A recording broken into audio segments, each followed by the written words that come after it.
이 탕자에 대한 말씀은 누구나 교회 다니는 분들은 다 알고 있고 또 어려서부터 많이 이렇게 접하게 됐을 것입니다. 그리고 교회 다니지 않는 분들도 이 이야기는 너무 잘 알고 있고 특히 주일학교에 가면은 이 말씀을 꼭 전하게 되죠. 듣게 되죠.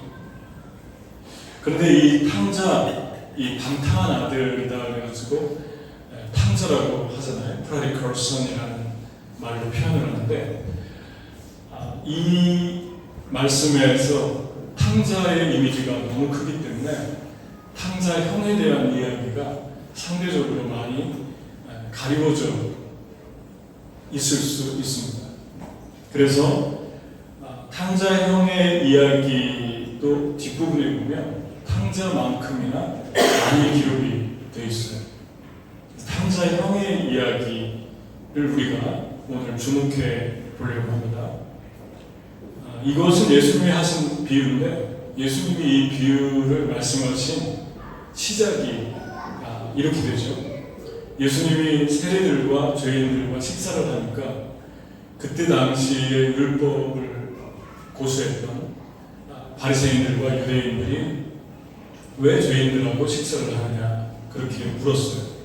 왜냐하면 지금이야 우리가 아무 사람하고 붙들고 밥을 먹어도 전혀 상관이 없지만 이때 당시에는 특히 세리들이나 특히 죄인이라고 낙인 찍힌 사회적으로 그런 사람들하고 음식을 먹으면 그걸 금했습니다. 똑같은 사람 취급을 했어요. 그러니까 예수님께서 이런 맥락에서 이 비유를 말씀을 했습니다. 이 비유를 잠깐 형의 얘기를 들어가기 전에 맥락을 알아야 되니까 다시 한번 작은 아들 얘기를 우리가 살펴볼 수 있죠. 아버지에게 아들 둘이 있는데 작은 아들이 어느 날 아버지가 살아있는데 유산을 달라고 그렇게 조릅니다. 유산을 아버지가 참 좋은 분이죠. 아버지가 그냥 유산을 줬어요. 그래서 아들이 유산을 받자마자 먼 나라, 그냥 나라가 아니라 먼 나라로 가서 혼자 살고 싶어서 떠났습니다. 그런데 그때 흉년이 들었고 허랑방탕했다는 말은 그 돈을 좋지 않은 친구들, 좋지 않은 놀이, 쾌락을 탐하다가 금방 쓰다 탕진하고 말았죠. 그래서 이제 너무 배가 고파서 한 사람 그 나라 시민에게 이제 일자리를 구했는데 그 일자리 사장이 내게 돼지 우리가 있는데 거기에 가서 일을 할 거냐. 그래서 거기에 가가지고 돼지를 치는데 특히 이스라엘은 돼지를 안 먹기 때문에 돼지를 아주 좋지 않은 동물로 취급을 합니다. 그런데 그 돼지 먹는 음식, 주염열매로 배를 채우고 싶어도 그것마저도 없는 거예요. 흉년이 들어서. 그때 이 아들이 아버지 집을 처음으로 생각합니다. 그리고 아버지께 돌아가서 내가 품꾼의 하나로 아버지에게 나를 써달라고 얘기해야겠다.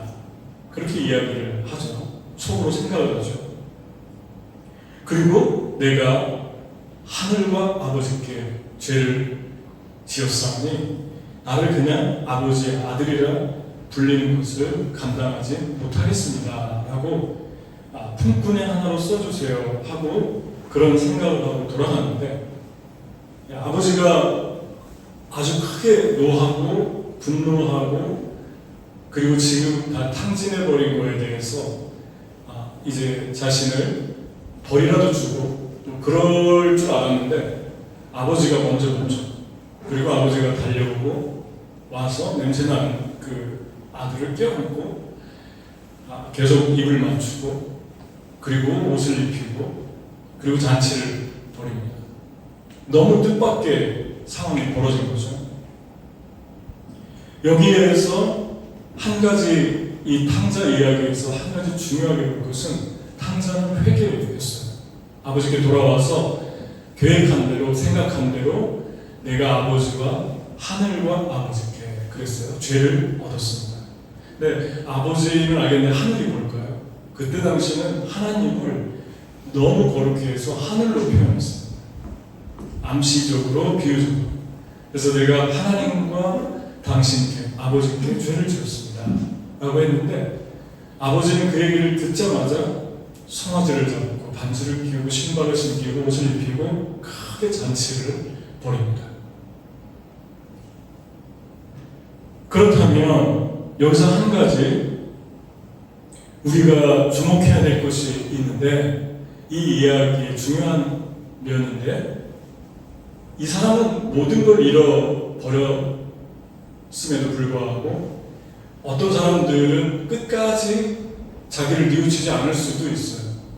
아무리 삶이 어려워져도 끝까지 자기가 잘못한 게 없다고 생각할 수 있어요. 왜냐하면 아버지 유산 받았고 그 유산을 내가 마음대로 썼는데 누가 그거에 대해서 따지겠습니까?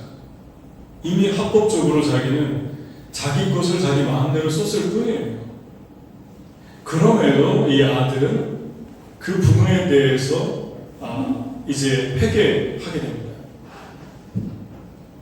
그러면 이 17절을 보면은 어떻게 아버지에게 돌아가려고 회개하는 마음을 가졌을까? 그것이 17절에 되게 중요한 말씀이 나와있죠.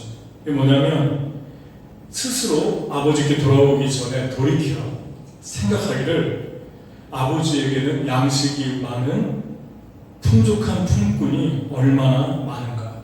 나는 여기서 주여 죽는구나. 그러니까 아버지를 다시 생각하게 된 거예요. 다시 생각하는 요점이 뭐냐면 아버지는 좋은 분이라는 거죠. 그 집에 있는 품꾼들도 너무나 잘 살고 있잖아요. 그래서 그 품꾼들하고 자기를 비교해 봤을 때 아버지는 이렇게 좋은 분인데 자기를 위해서 일하는, 자기 집에서 일하는 사람들에게도 이렇게 잘 대해주는데 라면서 아버지에 대한 인상이 바뀌기 시작하고 그러면서 아버지 집으로 향하게 됩니다. 이 사람은 어디에서 이것을 보게 됐죠? 어둠 속에서 보게 됩니다. 깊은 어둠을 통과하면서 그 어둠 속에서 자신의 당돌함 그리고 아버지와 단절한 자신의 태도를 보게 되죠. 여러분, 사람이 성장해서 성인이 돼서 장가를 가고 시집을 가면 부모가 떨어지죠. 당연히 떨어져야지 건강한 것입니다. 그런데 그렇게 떨어져서 독립한다고 해서 부모와 단절을 갖는다는 건 건강한 관계가 아닙니다. 건강한 분들은 독립해 살아도 계속 연락을 하고 교제를 하고 시간 나는 대로 양쪽 부모들도 만나고 그게 건강한 관계죠. 이 아들은 다 단절했어요. 아버지를 떠나서 모든 걸 다 차단했습니다. 그렇게 했던 것은 아버지에 대한 잘못된 이미지, 아버지를 이상하게 봤던 것 같아요. 간섭하는 아버지, 통제하는 아버지. 그래서 내 마음대로 한번 살고 싶다. 여러분, 사단이 아담과 하와를 유혹할 때 첫 번째 하와가 넘어진 그 말이 무엇이었습니까? 이 선악과를 따먹으면 너도 하나님같이 될 거야. 그 한마디가 너무 짧은 한마디인데 그 한마디 속에 뭐가 담겨 있습니까? 하나님은 너를 지금 속이고 있어. 너를 이용하고 있어. 하나님은 너희를 이제 자기처럼 될까봐 두려워하고 있어. 그러한 이미지의 메시지를 그 한 문장을 가지고 주게 됩니다. 그때 그걸 따먹게 되죠. 우리가 하나님께 지금 섞고 있구나. 하나님에 대한 이미지가 그렇게 중요하죠. 반지의 제왕을 쓴 톨킨이라는 분이 계신데 그 반지의 제왕이 참 멋진 작품이잖아요. 저도 되게 좋아하는데 근데 그 대사, 그 책에 보면 대사가 나옵니다. 두 사람의 대사가 나오는데 이런 내용이 있어요. 가끔 A라는 사람이 빛은 하늘에서 빛나는 것처럼 물 위에도 비춰서 물 위에도 빛이 납니다. 환하게 비추는 거예요. 그래서 어떤 빛을 따라가야 될지 모르겠습니다. 그런 대사를 한 분이 얘기합니다. 이게 지금 하늘에서 내려오는 빛을 따라가야 되는지, 지금 하늘에서 내려서 바다 위를 비추는 빛을 따라가야 되는지, 이 두 개가 지금 겹쳐서 어떤 빛을 따라가야 될지 모르겠어요. 그때 한 천사 같은 사람이 이런 유명한 아주 마음에 닿는 얘기를 해요. 가끔 우리가 어두움을 만져보기 전까지는 빛을 모릅니다. 그렇게 대답을 합니다. 여러분, 누구에게나 탕자처럼 어두운 가운데를 좋아하고 지나가려고 하는 시기를 겪습니다. 그때는 뭐 선생님이 얘기해도 부모가 얘기해도 친구가 얘기해도 다 아는데 나는 내 마음대로 한번 살아볼 거야 라면서 떠나갈 때는 잡지 못하는 거예요. 아무도 잡을 수 없습니다. 그래서 이런 시간들을 우리가 통과합니다. 아이들은 사춘기라고 표현해도 되고, 믿음의 사람들은 영혼의 사춘기라고도 볼 수 있어요. 잘 믿다가도, 하나님을 잘 섬기다가도 이런 시간을 통과할 때는 못 말리고 못 잡아요. 근데 그 시간 속에서 중요한 것은 아버지가 그냥 놔두잖아요. 어두운 가운데 들어가도록 그냥 놔둬요. 그런데 탕자가 제일 잘하는 것은 그 어두움의 깊은 속을 지나가면서 빛을 생각하게 됩니다. 그제서야 빛이 어떤 거였나를 맛보게 됩니다. 빛을 맛본 사람이 어두움에 들어가는 사람도 있고, 빛을 맛보지 못하고 계속 어두움에 거하던 사람들이 있는데, 빛을 알거나 또 빛 자체를 몰랐던 사람들도 깊은 어두움 속에서 빛을 만나면 나중에 그냥 그 빛이 이 빛이구나 하는 것을 본능적으로 아는 그러한 놀라운 은혜가 있습니다. 예수님이 빛이구나. 이 땅에 예수님 하나님밖에, 유일하신 하나님이라고 우리가 찬양했는데 그분밖에 없구나. 그냥 그렇게 결론 내리는 거예요. 누가 가르쳐줘서 깨달은 게 아니고 그냥 어두움의 깊은 자락에서 그냥 알게 되는 거예요. 빛이 하나님이구나. 예수님이구나. 그래서 논쟁이나 어떤 그거에 대한 어떤 말싸움, 그런 것들이 다 유치하게 되는 거예요. 변증할 필요도 없어요. 그냥 믿어지는 거죠. 탕자는 어둠 속에서 빛을 찾았습니다. 아버지 집으로 돌아가야겠다. 아버지는 빛이었구나.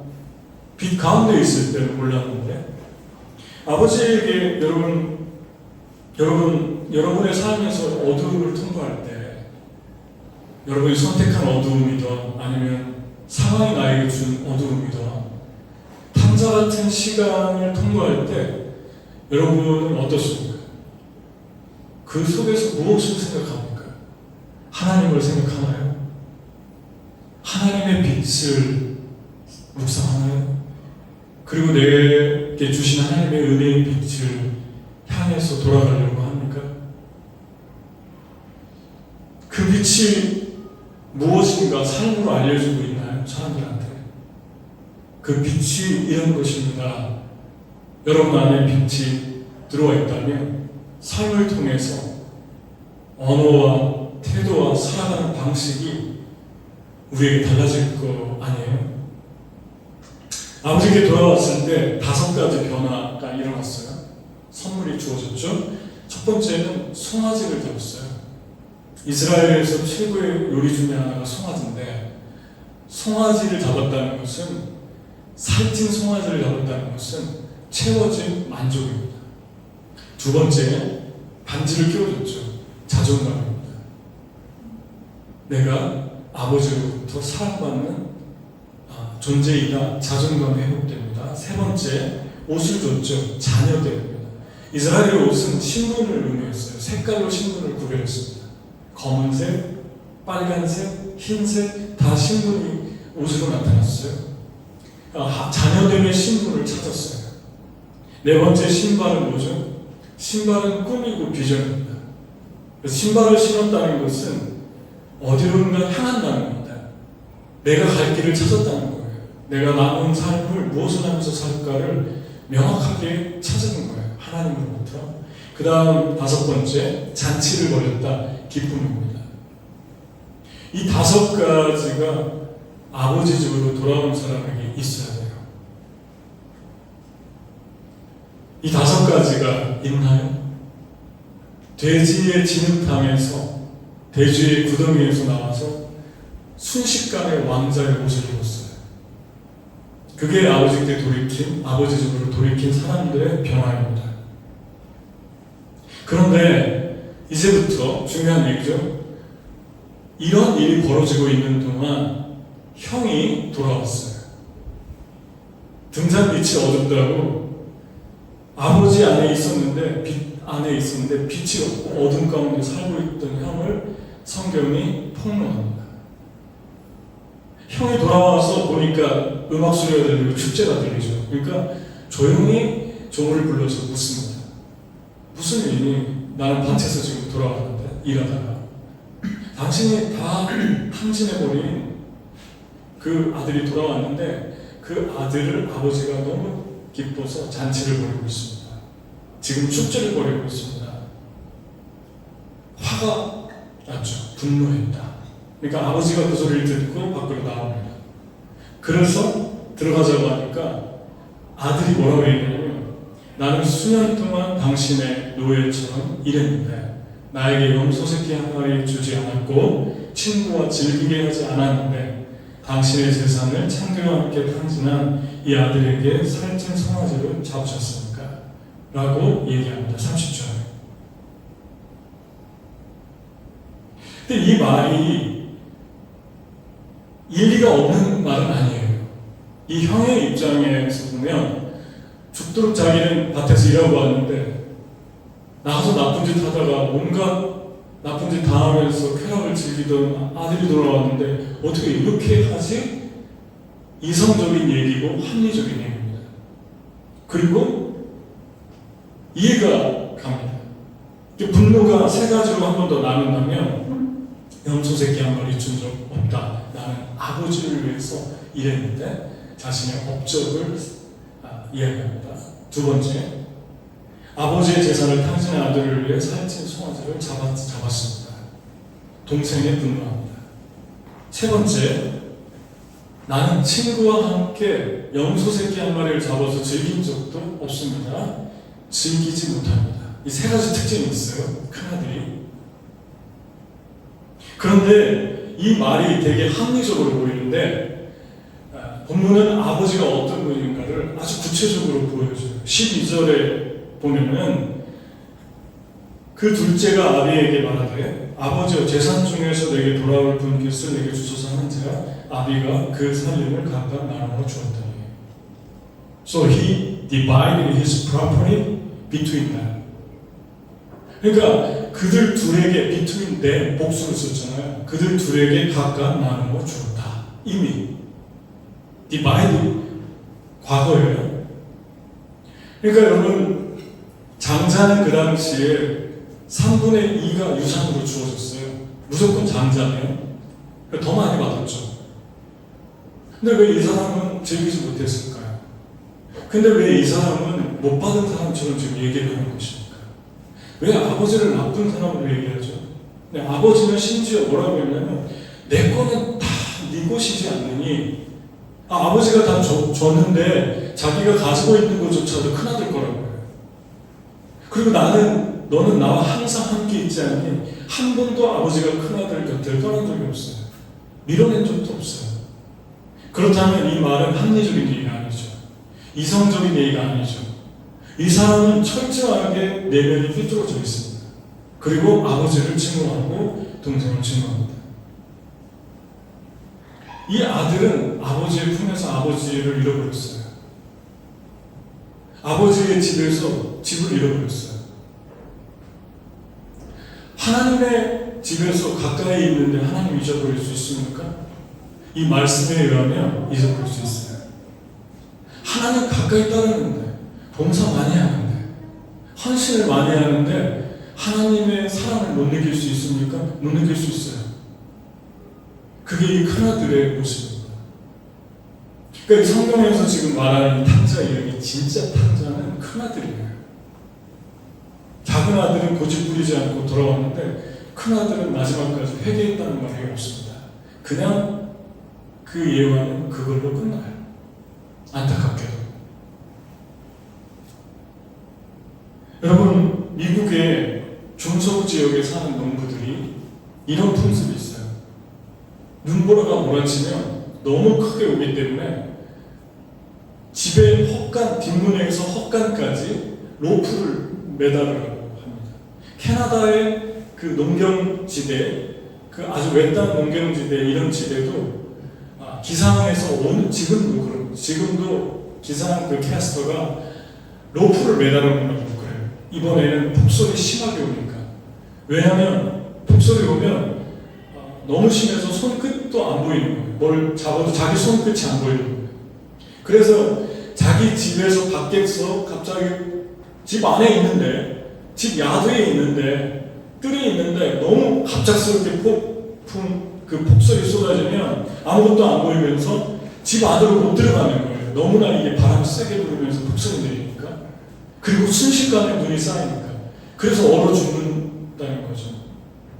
그 자기 집 앞에서 얼어 죽고, 자기 집 문 앞에서 얼어 죽고, 이런 일들이 지금도 발생하고 있습니다. 제가 이 말이 무슨 말인가, 저도 알아요. 뉴저지 살 때 티넥에 사는데 순식간에 폭설이 내렸어요. 근데 저희 집이 바로 코앞이었는데 아무리 찾으려고 해도 못 찾겠는 거예요. 뭐 한 100m도 한 50m 밖에 안 되는데 차를 가지고 가다가 폭설이 내렸는데 50m밖에 안 되는데 집을 못 찾겠는 거예요. 순식간에 쌓여서 아무것도 안 보이고, 뒤도 안 보이고, 앞에도 안 보이고, 옆에도 안 보이는데 계속 뺑뺑 돌다가 집을 못 찾아가지고 뺑뺑 돌다가 그날 무슨 어디에 초대를 받았는데 못 갔어요. 또 그 모임에 무슨 링컨 센터에 무슨 음악회였는데 갈 수가 없었어요. 여기서 말하는 제가 지금 이 얘기를 한 이유는 아버지 집에서 아버지를 잊어버리고 아버지 품에서 아버지의 사랑을 못 느끼고 교회 안에 있는데 아버지 사랑을 못 느끼는 거예요. 열심히 주님을 따랐는데 내면 속에서 아버지의 사랑이 너무 멀리 느껴지는 거예요.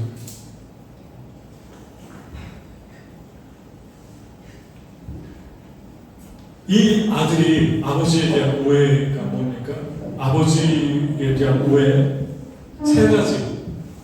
아버지는 내가 죽도록 일했는데 염소새끼 한 마리 안 죽는다. 내가 죽도록 일했다. 자기의 업적, 그러니까 아버지는 업적으로 평가하는 사람으로 봤어요. 내가 뭘 해야지, 대단한 걸 이루어야지 아버지가 나를 사랑하고. 두 번째, 일만을 원해요. 그래서 죽도록 일했어요. 아버지 그런 분으로 봤어요. 죽도록 일했어요. 세 번째, 소유를 다 탕진한 것, 소유와 동생을 똑같은 위치에 놓고 봤어요. 그러니까 돈으로 생각하는 거예요. 돈으로. 아버지는 항상 계산적이고 돈, 소유가 불리는 걸 좋아한다. 다 외적인 겁니다. 그래서 This son of yours, 그런 표현이에요. 당신의 아들이, 자기 동생인데 당신의 아들이, 내 동생이가 아니라 당신의 아들이 이렇게 다 탕진했지 않습니까? 어떻게 형제한테 당신의 아들이라고 할 수 있을까? 이러한 아버지에 대한 생각과 이미지가 삶의 열매로 나타나는데 어떻게 나타납니까?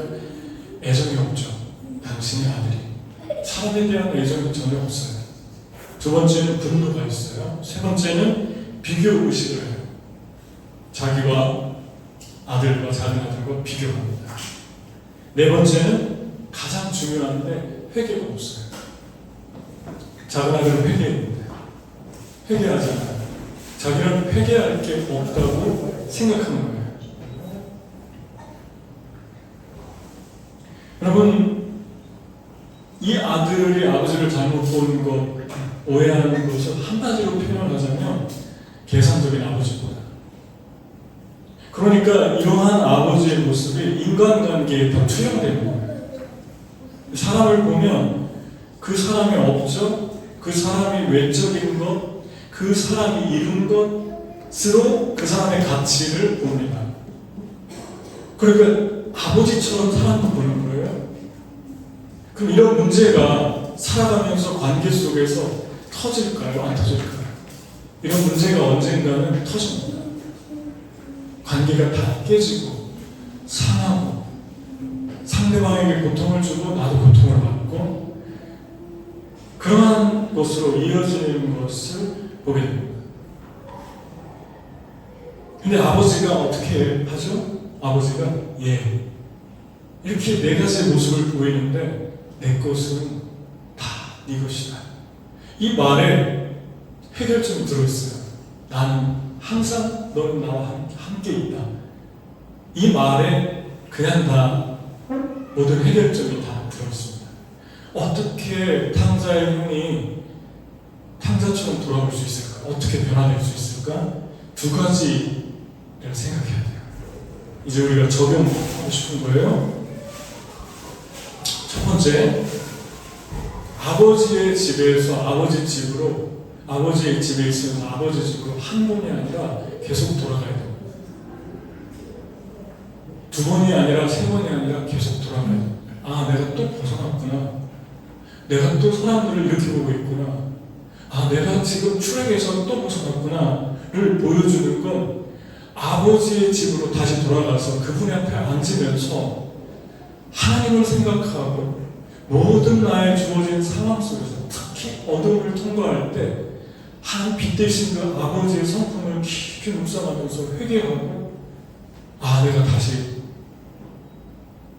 벗어난 길에서 돌아가야지 하고 돌아갈 때 회복이 주어집니다. 헨리 나우엔을 저는 되게 좋아하는데 그 책에서 이런 얘기를 했어요. 하나님의 사랑을 체험하지 못한 사람들은 탕자의 모습에서 나타난 타인에게 대한 폭력을 발견합니다. 그러니까 동생에 대해서 폭력적이잖아요. 이 동생은 우리 주변에 사는 사람들일 수 있고 가족일 수 있고 형제일 수 있고 믿음의 사람일 수 있어요. 이 폭력이 나타나는 거예요. 비교하면서 자꾸만 공격하고 공격하지 않았는데 공격하고 모함하고 고통을 주고 더 슬퍼하고 심하면 더 슬퍼하고 그런데 더 슬퍼하면 그 덫에 자기가 또 빠지고 자기 귀에 자기가 넘어가고 그런 일들이 계속 반복해서 일어납니다. 아버지가 어떤 분입니까? 여기에 나타난 탕자에게 모든 재산을 탕진한 탕자에 대한 아버지의 모습, 큰 형에게 나타나고 있는 아버지의 모습은 이 땅에서 너무나도 쉽게 찾아볼 수 없는 너무 깊이 있고 자상하고 자애로운 사랑이에요. 그 깊이가 너무 깊어서 측량하기 어려운 사랑입니다. 그게 십자가의 사랑, 예수님의 사랑, 우리를 위해 죽으신 사랑. 예수님은 이 땅에 살면서 가는 데마다 진리를 선포하고 진리에 선포한 말씀대로 삶을 살고 사람들을 사랑하고 껴안고 그리고 원수도 사랑하고 그렇게 살았는데 좋은 일만 하면은 쫓겨났잖아요.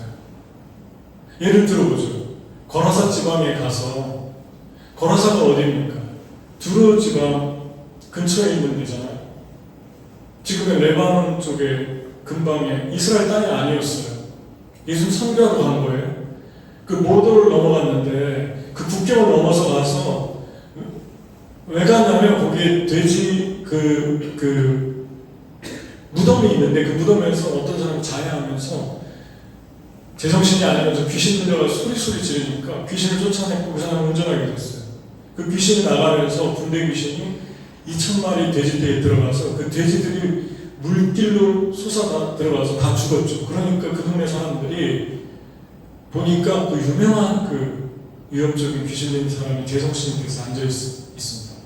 그러면 기뻐해야 되잖아요. 그런데 사람들이 다 상해에서 와서 첫 마디가 예수님 고맙습니다. 이 천하보다도 귀한 한 사람이 이렇게 변화됐네요. 이렇게 말하는 게 아니라 우리 동네에서 떠나주세요. 그럽니다. 선을 행했는데 거절로 갚습니다. 근데 이런 일을 사도들이 겪잖아요. 복음을 전해서 사람들에게 은혜가 임하고 치유가 임했는데 비시디아 안디옥에 들어갔을 때 사람들이 다 나와서 우리 도시에서 즉시 떠나라 위협합니다. 여러분의 삶에서 하나님의 말씀을 따르고 하나님의 말씀대로 적용하려고 하면 부딪히잖아요. 세상과 부딪히는데 어떨 때는 싸우는 게 싫어서 앞과 타협할 때도 있고 어떨 때는 그냥 포기해버릴 때도 있고 다그치 않고 어떨 때는 이게 분명히 선한 싸움인 것을 알면서도 그냥 회피하고 모른 척할 때도 있고 왜냐하면 하나님의 말씀에 선을 행하면 반드시 부딪히고 충돌합니다. 여러분 하나님의 집으로 돌아간다는 게 뭘까요? 하나님의 성품으로 돌아간다는 거예요. 유명한 사람이 오면 세상은 당신 어떤 타이틀이 뭡니까? 당신 얼마나 가졌습니까? 이런 걸 물어보잖아요. 근데 그 물어보는 심리 자체도 본인이 모르잖아요. 사람을 그렇게 평가하는 거예요, 그냥. 당신은 이렇게 물어볼 수 있잖아요. 당신은 어디서 태어났습니까? 조금 친해지면 당신 어떤 삶 행복했던 때가 언제입니까? 그 사람을 알고 싶은 거잖아요. 그 사람의 그냥 평범한 나와 똑같은 삶, 그 사람에 대한 궁금함이 아니라 그 사람이 가지고 있는 외향적인 거에 관심이 많다는 것은 큰아들의 삶에 머물러 있는 거죠. 우리 형제가 어제 성경 공부하는데 너무 멋진 말을 했어요. 나는 내가 하나님을 만들어낼까 봐 두렵습니다. 그래서 성경을 보고 싶습니다. 하나님을 알려면 성경을 알아야 되니까 나는 하나님에 대해 얘기하고 있는 성경을 너무너무 알고 싶습니다. 우리가 만들어낸 하나님. 우리가 내 멋대로 내 마음대로 내 상처, 내 잘못된 삐뚤어진 마음으로 내 모든 그런 프리즘으로 보고 있는 하나님이 내 안에 있을 수 있어요. 그래서 하나님께 돌아가야 됩니다. 여러분 하나님을 하나님으로 만났습니까? 하나님의 사랑을 하나님의 사랑으로 만났습니까? 다시 깊게 한번 생각해 봐야 됩니다. 저는 여러분에게 혼동을 주기 위해서 그런 게 아니라 이 땅에 많은 그리스도인들이 있는데 저를 포함해서 그리스도인이라고 하는데 사역자라고 하는데 은혜 받은 사람이라고 하는데 말하고 삶을 살고 사람을 대하는 걸 보면 너무 죄송한 표현인데 너무 안타까워요. 너무 유치하고 너무 물질적이고 너무 말초신경적이고 본능적인 삶을 만날 때마다 마음이 너무너무 아파요. 그래서 또 저도 주님께 나갑니다. 혹시 제 안에 이런 부분이 없습니까, 주님? 알려주십시오. 근데 그 반대의 사람을 만날 수도 있죠. 야, 이런 사람들도 있구나. 너무 아름답다. 야, 이렇게 아름다운 사람들이 있네. 이렇게 멋진 크리스찬들이 있네. 그때 참 행복합니다. 배우고 싶고 가까이 하고 싶고 닮고 싶고 자주 만나서 차를 마시고 싶고 같이 더 오랜 시간을 보내고 싶은 사람들, 그리웠던 사람들, 한 그리웠던 사람들 책에서 이런 얘기를 읽었어요. 한 16살 먹은 딸이 집에 들어와서 갑자기 2층으로 올라가서 직장에서 쫓겨나가지고 큰 충격을 받고 문을 닫고 엉엉 울고 있는데 어머니가 올라갔어요.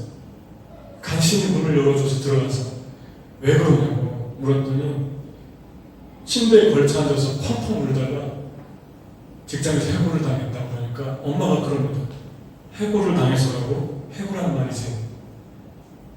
허탕하게 웃습니다. 난 또 뭐라고? 그까짓 게 뭐 대수야. 내일 다른 일자리를 찾아보면 될 텐데. 그러면서 꼭 안아주면서 손수건을 꺼내서 딸의 눈물을 닦아줍니다. 예전에 열심히 직장을 찾아다녔던 그런 일이 있었잖아. 그거 기억하니? 내일 기억해요. 그러니까 그 다음 어떻게 됐지? 또 다른 회사에 들어갔잖아. 이번에도 그렇게 될 거야. 아무것도 아니야. 아무것도 아니야. 생각해봐라. 너를 해고한 그 회사는 어여쁜 아가씨 하나, 착하고 어여쁜 아가씨 하나를 잃었다. 그게 나한테는 너다. 회사가 올라간다. 그리고 안아준다. 마야 엔젤로의 떠날 때는 아무것도 필요하지 않습니다 라는 책에서 읽은 내용이에요. 여러분, 하나님의 성품이 나는 이 안에서 이렇게 느껴지는 것 같아요. 우리 주님을, 우리는 두 단계가 있습니다. 처음에는 어렸을 때는 주님께 인정받으려고 바둥바둥합니다. 그래서 일로, 업적으로, 드러나고 유명해지고 싶어 합니다. 그런데 성숙해지잖아요. 좀 더 주님의 깊은 사랑 안에 들어가면 이렇게 됩니다. 어둠 속에서 내 뜻대로 안 되는 걸 만나고, 내 마음대로도 안 되고, 인생이 내 뜻대로도 안 되고, 너무 계획 세우면서 잘난 척할 거 없어요, 여러분. 계획 세워봤자요. 계획 세우는 게 뭐가 있습니까? 여러분과 저에게 계획대로 되는 것도 있는데 계획대로 안 되는 게 더 많아요. 변수가 너무 많아요. 그래서 완벽주의처럼 잘난 척할 필요가 없습니다. 그날 내일을 주께 맡기고 오늘 하루하루를 최선을 다해서 살고 내일 염려는 하지 말고 해봤자 내가 바꿀 수 있는 건 머리카락 하나도 옮길 수 없으니까. 어리석은 거잖아요. 하나님에게 속했습니다. 내일은 내일이 걱정하게 하라. 그런데 영어 성경 내일을 염려하지 말라를 내일은 내일로 걱정하게 하라. 그렇게 말하고 표현하고 있습니다.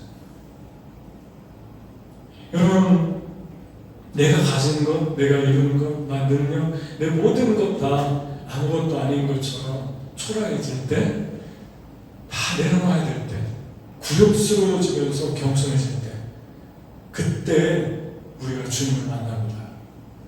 아, 주님, 내 모습 이대로 살고 싶구나. 나를 지금도 부르고 있구나. 그게 탐자의 아버지입니다. 처음부터 그랬었던 분이었구나. 마지막 두 번째 적용은 집으로 계속 돌아가라. 아버지 품으로 돌아가라. 아버지 품을 지금 이 아줌마를 통해, 이 여인을 통해서 얘기했잖아. 얘기를 통해서. 두 번째, 하나님과 휴전을 끊어라. 아까 이 형의 가장 큰 문제가 한마디로 표현하면 뭐라고 했죠? 계산이에요. 왜 계산했을까요? 아버지는 객관적으로 훑어봐도 그런 분이 아닌데 품꾼에게 넣어놓고 동생에게 넣어놓고 큰아들에게도 넣어놓는데 왜 어디서 이런 이미지를 가졌을까요? 이 아들의 문제입니다. 여러분, 좋은 부모 밑에서도 이상한 자녀가 나와요. 삐뚤어질 수 있어요. 아무리 부모가 선해도. 마찬가지로 이 아들은 지금 까닭없이 계산합니다. 그리고 아버지를 자기 마음대로 제단합니다. 그런데 그 말 속에는 아버지를 위해서 일하는 것 같아요. 그런데 일하는 것이 지긋지긋하다고 지금 이 말이 들어있잖아요. 내가 이렇게 오래 일했는데 즐기면서 일했으면 이런 말을 못하죠. 만약에 즐기면서 일했다면 이렇게 얘기했겠죠. 아버지, 내가 일할 수 있어서 너무 좋아요. 내가 할 수 있는 일이 있어서 좋아요. 내가 잘할 수 있는 일을 오늘도 할 수 있어서 좋아요. 이렇게 얘기했겠죠. 여러분, 이 일이 어떤 일입니까? 아버지가 준 일이에요. 그러니까 아버지에게 고마워할 수밖에 없는 일이에요. 주님의 깊은 사랑을 만나면 아버지가 나에게 맡겨준 일이 너무 고맙습니다. 나 같은 것에게 이런 걸 주셨네. 나 같은 것에게 이런 일을 맡겨주셨네. 나를 불러주셨네. 그래서 충성스러워지는 거예요. 충성과 아버지의 이미지는 붙어 있어요. 그런 사람들이 일을 즐기기 때문에 세상에서도 아웃스탠딩하게 어느 날 드러나는 거예요.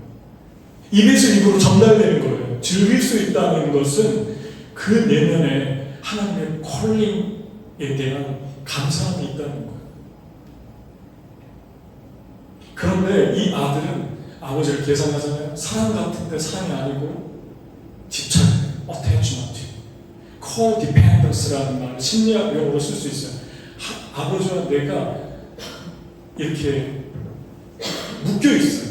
이거 풀어줘야 되는데 묶여 있어요. 좀 더 쉽게 얘기해서 세 사람이 있는데, 친구 세 사람이 있는데 두 사람이 너무 티나게 가까운 걸 티를 내요. 사람들이 있으면 더해요. 그리고 그 사람 둘이, 한 사람, 두 사람이 둘이를 서로 컨트롤해요.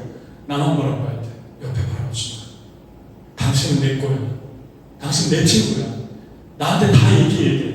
그럼 어떻게 되겠습니까? 그게 사랑입니까? 나중에 그 관계는 빵 터져요. 영양분을 먹었을 때 팔로만 가는 거죠. 그럼 팔이 고장나죠. 골고루 가야 되는데 이 사람도 저 사람도 이 사람도 다 골고루 아름답게 건강하게 관계를 맺어야 되는데 너무너무 심해요. 왜 그렇습니까? 사랑이 아니라 그 사람과 나를 묶는 거예요. 코디펜던시. 그 묶임이 어디에서 옵니까? 그 내면에서. 내 이기적인 걸 채우고 싶은 거예요. 그 사람을 사랑하는 게 아니라 나 욕구를 채우고 싶은 거예요. 그 사람의 사랑을 통해서, 관심을 통해서 결국 나를 사랑하는 거죠. 그게 탕자의 형이었어요. 그런데 아버지의 이 말을 중요하게 볼 때 여기서 이제 풀어집니다. 아버지가 뭐라고 하죠? 아버지가 탕자 다 알고 있는데 이럽니다. 지금 탕자는, 큰형은 아버지를 이용하고 있어요. 계산적으로 보면서. 아버지가 이럽니다. 내 것은 다 너 것이다. 그리고 이 동생은 죽었다가 살았다. 나는 너와 항상 함께 있었다. 아버지가 다 알면서도 그냥 계속 사랑해 주신 거예요. 여러분 한번 생각해 보세요. 여러분과 제가 미숙할 때는 야망, 내 꿈, 내 비전, 내 모든 것들을 이루기 위해서 아버지를 이용합니다. 믿음의 이름으로, 사랑의 이름으로, 성경의 이름으로, 헌신의 이름으로, 희생의 이름으로, 십자가의 이름으로 하나님을 이용합니다. 내 욕구를 채우기 위해서. 그런데 아버지를 깊이 만났을 때 언제입니까? 내 모습을 나는 못 봤는데 그럼에도 불구하고 나를 사랑하셨던 거야. 그걸 볼 때 퓨전이 끊어집니다. 그러면서 아버지의 있는 모습 그대로가 보이기 시작합니다. 그리고 내 주변에 있는 사람들이 새롭게 보이기 시작합니다. 한 사람 한 사람이 소중하게 보이기 시작합니다. 나는 많은 사람, 양쪽으로 나는 유명한 사람, 이런 사람만 만나야 돼. 그런 삶에서 나와서, 그럼 당신의 타이틀이 뭡니까? 그런 조잡하고 유치한 삶에서 나와서 한 사람 한 사람, 아이든 가난한 사람이든 부한 사람이든 한 사람 한 사람을 보게 됩니다. 보입니다. 멀리 있는 사람도 보이고 가까이 있는 사람도 보이고, 그게 퓨전이 끊어질 때 코디펜던스가 브레이크 될 때 일어나는 브레이크스루입니다. 여러분, 주님의 사랑을 만났나요? 이 두 큰아들의 가장 큰 문제점은 자신이 탕자임을 몰랐어요. 모범생으로 착각합니다. 진짜 탕자는 이 사람이었어요. 그래서 모범생인 사람들이 변하기가 주변에 보면 어려운 것 같아요. 스스로를 착한 사람이라고 착각하는 사람들. 누가 봐도 도덕적으로 느껴지고 착한데 사실 그 사람이 진정한 탕자일 수 있습니다. 주님께 돌아오고 있나요? 아버지가 기다립니다. 계속 돌아가십시오. 퓨전을 끊으십시오. 내 모습 있는 그대로 주님께 보이십시오. 여러분, 힘든 일 있잖아요? 그러면 기도할 때도 솔직하게 기도하세요. 미사로 붙이면서 딴 얘기 하지 말고 힘들고 고통스럽고 마음이 너무너무 분노가 넘칩니다. 솔직하고 정직하게 고백할 때 주님이 여러분들의 삶을 통해서 새로운 일을 시작하실 것입니다. 아멘.